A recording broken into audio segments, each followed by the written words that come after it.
Have you ever looked at your spouse and thought, how do they not see everything that I'm carrying? We're going to unpack that today.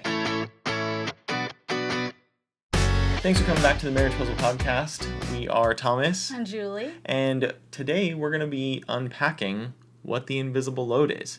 If this is your first time here, or if you're checking us out frequently, make sure you're subscribed to the podcast.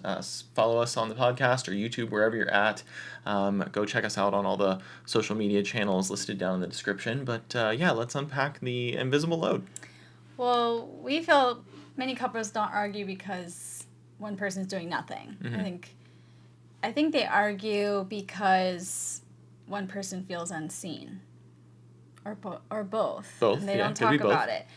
And so that's what we are meaning when we call it an invisible load. It's all of the planning, the remembering, the anticipating, the organizing, the schedule, the like. All the behind the scenes. There's an emotional labor that goes into running a family, and even if that's just a husband and wife or with kids, and that those things can often go unnoticed. Yeah, definitely they can. And you're definitely talking about more of the mental side of it, but there's also a physical aspect too of just the actual physical chores and tasks that someone could be doing as well. Yeah, it's funny to call it chores because that's such a kid word. Like, we have young kids and they've got their chore list and tasks, but you never grow out of chores, right? You have Unfortunately, no. There's a household to run, and so that's why we're calling them chores. Yeah, and I think an easy example kind of from our marriage that I can come up with is like taking out the trash. Yeah, I hope everyone does that in their house. well, it's just an easy example to come up with. I mean, that's one that just always kind of fell in my court. And taking out the trash is the physical task portion of what we're talking about. But there's still a mental load that goes along with that. So, for example, just noticing when it's full. Remembering which day collection day is. Remembering to put a bag back in the can after you take it out. Remembering to add more bags to the grocery list when you run out of bags. And that's just talking about trash, not even getting into the whole recycling aspect of this chore, which often goes along with this. And so there's definitely more surrounding just the chore of taking out the trash that's on the mental side. And for me, my example would be cooking. Yeah. So, maybe one spouse is doing all the cooking. Maybe someone's helping once a week, and they feel like they're sharing that load, but there might be more. I was sharing with you this week, but there's the meal planning, there's the grocery list making, there's the grocery shopping. If it's even being delivered, it's making sure the right things were delivered. And that when it's getting delivered so that you're home to get the groceries put away. So, especially where we live, where it's hot outside in the summer and you don't want milk to spoil on your front porch. The timing is a detail, and that is a mental load that I carry so much, even though it's like, oh yeah, it's easy to cook dinner fast. We don't do elaborate meals, but there's all this planning and prep that goes into cooking. Yeah, and I think that, another, third example that we did a pretty good job early on kind of splitting up was the dishes. Originally we split it up where you unloaded the dishwasher, I loaded the dishwasher. Now we've got kids, so we subcontracted that out to them, and that's their thing to do. Quick marriage advice: if you don't have kids, have them now, because in about 7-8 years you'll have kids doing the dishes. You can solve the dishes problem by having kids, and you'll solve it in 8 years. Yeah, when they can do it without breaking everything. We kind of lucked out because we have twins as our first set, so every month they switch. One right now is unloading for the whole month and one loads for the whole month, and then the next month they switch. But we have another, they're 12, and they've been doing that for years. We have a 7-year-old coming up, and it's time for her to start unloading the dishwasher. So yeah. But this is an example that, when they don't do it or before they helped, that felt 50-50. Yeah. But maybe it wasn't because No, they're not that equal. Yeah, I mean, there were 2 chores, so it was divided half and half, but the loading was definitely the longer task. You know, you're cleaning the dishes, you're getting everything into the dishwasher, ready to go. You know, you have to make sure you remember to actually start the dishwasher so it gets clean. But I think that we had to kind of create some rules around it just to make sure that it helped to relieve a little bit of the burden off of my side. So, like, for example, making sure dishes made it into the sink, not just left out. Make sure they got rinsed off when they got put in the sink to just kind of help speed up the process a little bit. And you know, so those were some of the big things, and you know, making sure that it, you know, you actually unloaded as soon as possible, so that I could then load it again, and it didn't just, you know, pile up and have to, you know, do even more. You know, those helped me to not get overwhelmed with doing the bigger side of the chore, you know, and I think that was helpful for me in us at that season.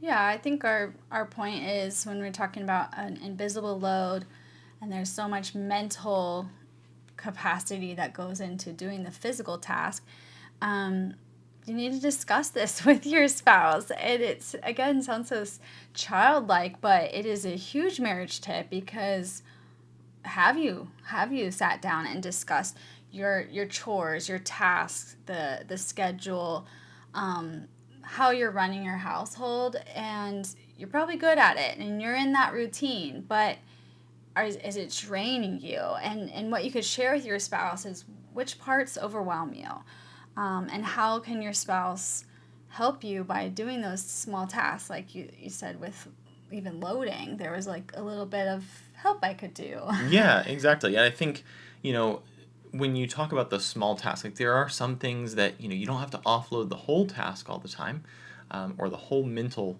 burden or the whole invisible load, but there are things that you could let your spouse know, like, hey, if you do these little things, that would really help me feel better and help me get through this a lot easier.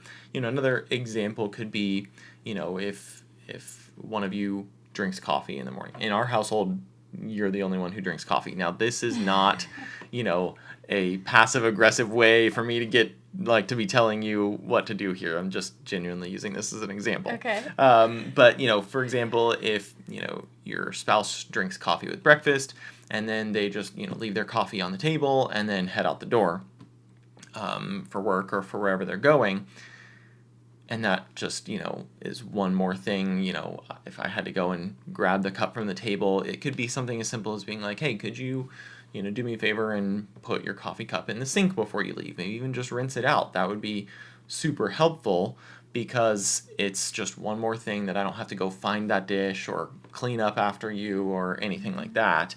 And, you know, that's a little small example. And again, it's not passive aggressive. You already put your stuff in the sink, so it's not that big of a deal. But it's one little example that people might be able to relate to. Well, I think I said earlier that you already have these routines, and hopefully the household is running smoothly. Until someone has this breakdown, you know, and they're like, "Oh, I'm doing so much," and it's comes out of not being seen. And that one coffee cup left on the table makes a big explosion rather than, you know, a simple discussion. Right. And so I think that's why we wanted to talk about this, because I think naturally, and it doesn't have to be a male or female role. Maybe there's some, you know, natural chores that fit in that align, but, you know, when we talk about money, there's a natural spender and a natural saver, and they usually marry each other. When we talk about tasks and chores, I think that there can be more of a natural, like, manager and a natural helper. Yeah, or doer, however you want to call it. They marry each other, and so they make a good team, but then ultimately you're not both carrying that same burden at the same time, and one's gonna kind of, you know, start getting that invisible load. And so we're trying to help encourage you to have the conversation before stuff hits the fan. Yeah. So what do you think it is that makes couples feel unappreciated? Well, I think that couples don't just fight about dishes and laundry. That's what it sounds like, Yeah. right? Yeah, that's the symptom. But, and those are the words they're saying. Yeah. You always leave your laundry on the floor and you don't put your coffee cup in the sink. I think. Side note, don't say always. Right. That's why I was saying that as like, those are Don't say fighting always, don't words. say never. Those are fighting words. But I don't think that's what they're actually fighting about. I think they're really fighting to feel seen. Yeah. I think they're fighting because they feel unseen. Right. Yeah. And, I think that most of the time, and again, this kind of goes along with the always and never thing, you shouldn't be looking for perfection. Most of the time, people aren't looking for perfection. If you're feeling unseen, you don't need perfection. What you're looking for is to have your spouse attempt what you're asking of them or acknowledge what you're asking them. And, you can see improvement. Let's go back to that coffee cup example. If, the coffee cup is often sitting on the table and you talk to your spouse, hey, it would just make me feel a lot better if you just put this in the sink when you leave for work. It's 5 steps away. If you would just do me that favor, I would really appreciate that, and I would feel, like you weren't just expecting me to do it. Then let's say they hear that and they start getting their coffee cup to the counter next to the sink. That's great. They attempted. They acknowledged it. And that's where you can extend the grace and say, awesome, you know what? I don't have to go clean up after you. It's right here.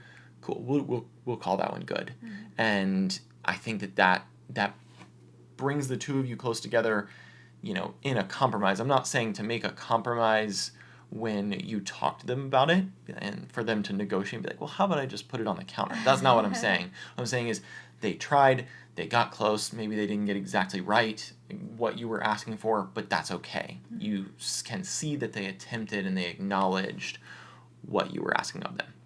Well, if resentment comes from 1, effort goes unnoticed, or 2, expectations are never discussed, I think in that example, 1, you're discussing it, you're acknowledging it, and so if it's me, because I do drink coffee, I wish you would, but just saying. I've tried, it's gross. If I keep leaving my coffee mug there, but you never told me that right. that would make you feel, that would help you and make you feel appreciated, then I'm going to just that's my habit. So I'm just going to keep leaving it on the table and walking out the door, and you're going to look at that and be like, resentment will be rising, and you like, I can't believe she keeps leaving her coffee on the table and not helping me out, but you never told me that. Exactly. And I'm using never, but you didn't discuss it, so which makes it an unfair advantage to you. Mm-hmm. You're working against an expectation that you don't even know about, mm-hmm. and that's unfair. Yeah. It's it's never going to be perfect, but and it shouldn't come down to like what we talked about before, like the explosion that, one more time, like you shouldn't be walking out to your spouse's car when they're backing out of the driveway and chuck the coffee cup at them to let them know how you're feeling. Yeah. Just have the simple conversation. Like let's It sounds easy now, but right. I'm sure it's really tough when you let it go for so long. It's like the example of, when you meet someone the first time and you get introduced to them, you hear their name, and then, like 3 months later, you've forgotten their name, but you just gotta keep saying, like, hey, bud, hey, how's it going? Like, Misty, like, you can't ask them their name after 3 months after meeting them. Like, so once you let it go too far down the road, it's gonna feel like it's a lot harder to bring up. Mm-hmm. Really, it's probably not. They don't know. Like you said, if it's just your habit, they don't know it's bothering you. Just nicely bring it up. Mm-hmm. And I'm sure you'll be met with kindness on the way back.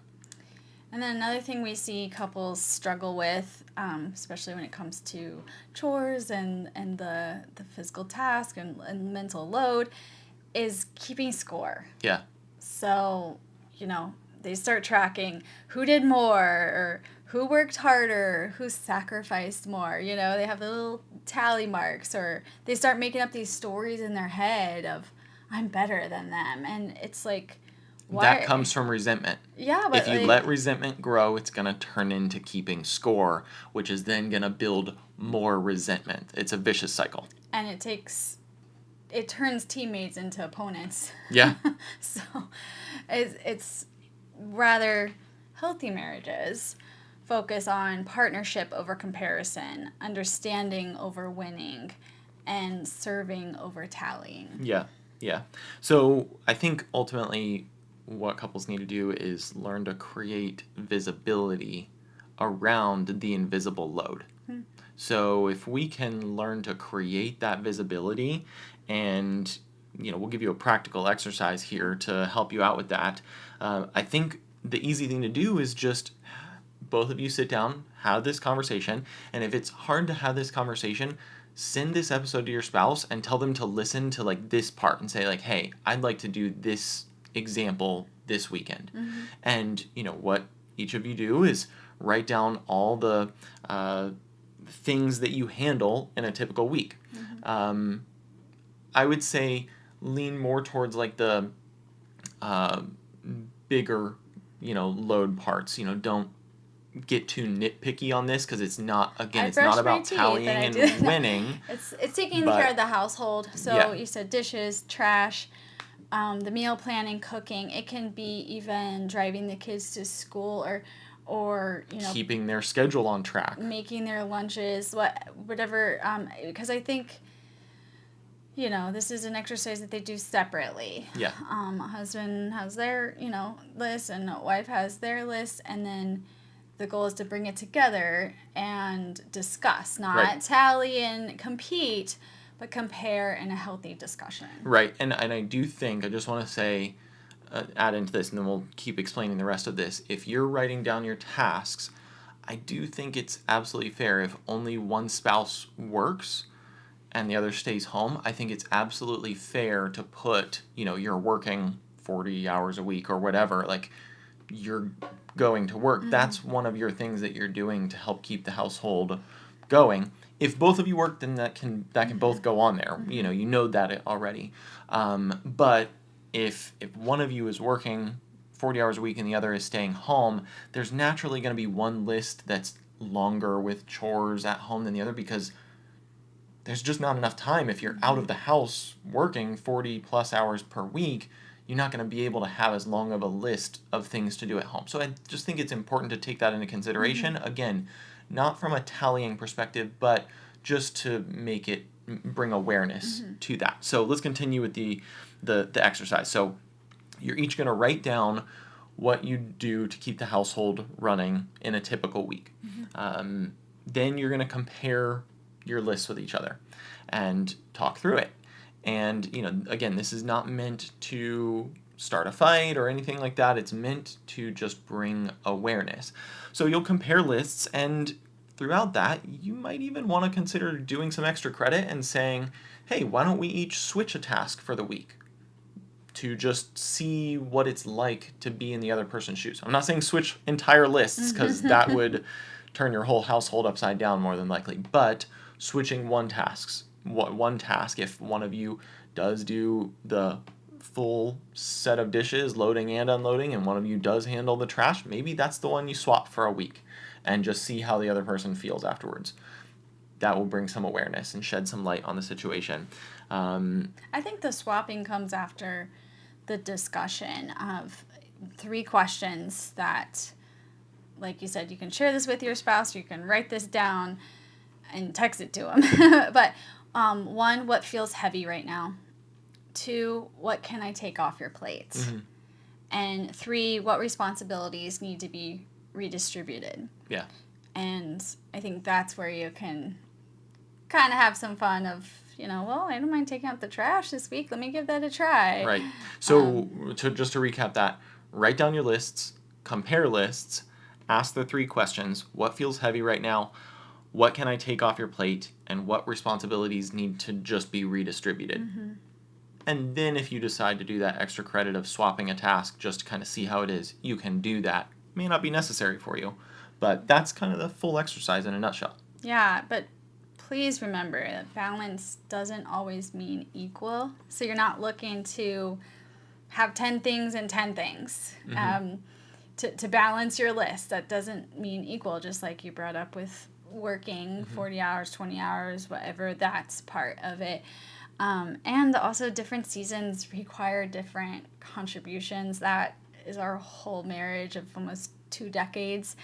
A spouse is sick, or work gets demanding, a new baby arrives, a family crisis occurs. There's an ebb and flow to this. So if you've never talked about it, step 1 is do this exercise for the first time. Yeah. But get comfortable doing it again as seasons change. Yeah. The goal isn't a perfect 50-50 split. The goal is to have mutual support and shared ownership. So I guess another analogy you could use is like, we're talking about balance doesn't always mean equal. Think of, kids playing on a seesaw. If you have a bigger kid on one end, it might take 3 kids on the other end to help balance that out and be able to go back and forth.